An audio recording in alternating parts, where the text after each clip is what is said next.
Can you imagine a place which would supply you with thousands of video tutorials for free with source and downloads? Well, I can, and that place is Helping Develop, and Helping Develop is bringing out new video content every week, so stay tuned and subscribe. Hello and welcome to the first part of the Creating a jQuery Looping Slider series brought to you by Helping Develop.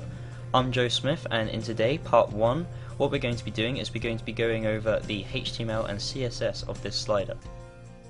Okay, so the first thing we're going to have to note is that I've already created the folder named Slider on my desktop, and it's got a folder within that named Image. Now this holds all the images that I'm going to be using within this slider tutorial, and the first one is the Helping Develop image, which will be a slider image. Now this is going to be the shadow, which will be underneath the sliders. Then we've just got a Sleek Code Network one and another image for the slider. And once you have them images set out, what we're going to do is we're going to be opening Dreamweaver CS 5.5, but bear in mind you can work in any text editor, and we're going to be opening a new HTML document. Once this new HTML document is open, we can edit the title of this, and we're just going to call it jQuery Slider. Once this is done, we're going to save as, and we're going to save it as index.html within our slider folder. Then, within the body tags, we're just going to lay out how the slider will look. So we're going to make a div, and it's going to have a class of slider. Then, within this div, we're going to be putting the image tags for the images of the slider.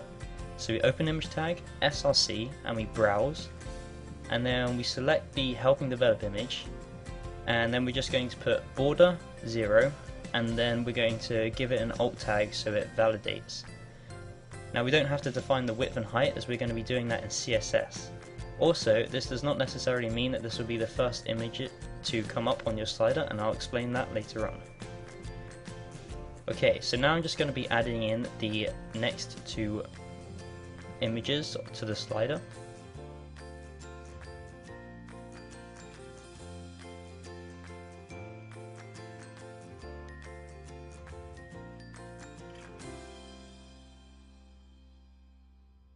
Okay, so now these images are done, we're just going to add another div underneath, and this is going to be for the shadow.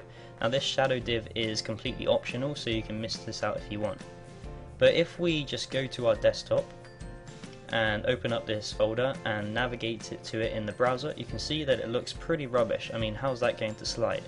Well, this is where CSS comes in handy. So if we go into Dreamweaver again, we're going to go within the head of the document, and we're going to open the style tag. And this style has a type of text/CSS. We're going to close that off, go down a few lines.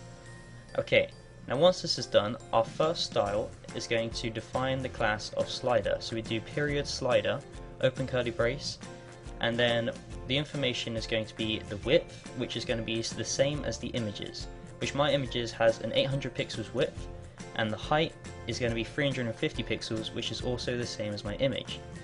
Now, what I'm going to be doing is I'm going to be setting an overflow, and it's going to be equal to hidden. So anything that overflows the width and height of that container will be hidden.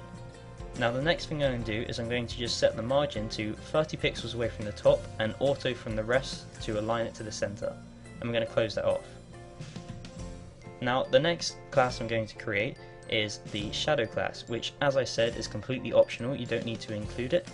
But what I'm going to be doing for this is I'm just going to be setting the background image, and it's going to be the URL to that shadow image which I had in my images folder.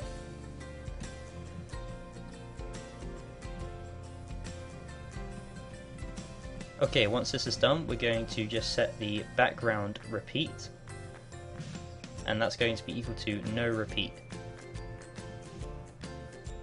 Then the background position is going to be equal to top.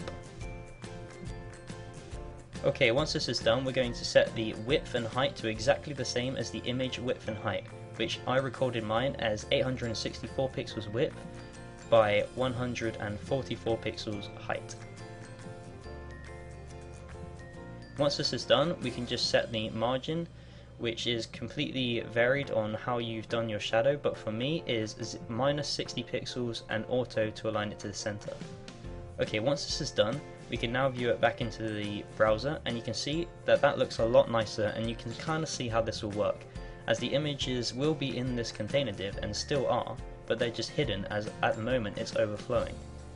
So what we're going to be doing is we're going to be applying CSS to that image. Now instead of applying a class to each image, what we're going to do is we're just going to do period slider, and then we're going to define for the images inside that. Now what we're going to first do is we're going to set the width and height of them images. Now you can set this to the same as your slider if you want. Okay, now the next thing we're going to do is we're going to do display is none, as we're going to be using jQuery to slide the images in. So we don't need to view the images at the moment. So if we view this, you can see that it's just blank. Now another optional thing which you may want to do is if you go to the desktop now, you can see that in my slider folder in images I've added this loader.gif image. Now if I open this with, let's say, Internet Explorer, I think we're going to have to, and wait for the Internet Explorer to load, of course. And well, what it is it's basically just a loading image here which I created for helping develop, and you can see that it's quite a nice loading image. So what we're going to do, and the reason why you may want to use this, is if your images are large and may take a while to load on your site, like these images here, then you might want to display a loading. So what we're going to do is we're just going to set the background image of that slider div to the loader.gif, and then we're going to set the background repeat to none, or no repeat, and then the background position to center, so it'll be in the center of that. Now if you view this in the browser, you can see a nice little loading image which will display when the images are loading. Okay, and that is it for this tutorial, and this will be part 1. But in part 2 we're going to be going over the jQuery, and we're actually going to be making it loop and slide. So stay tuned for that. Don't forget to like this video, comment below, and subscribe to my channel. Thank you and goodbye.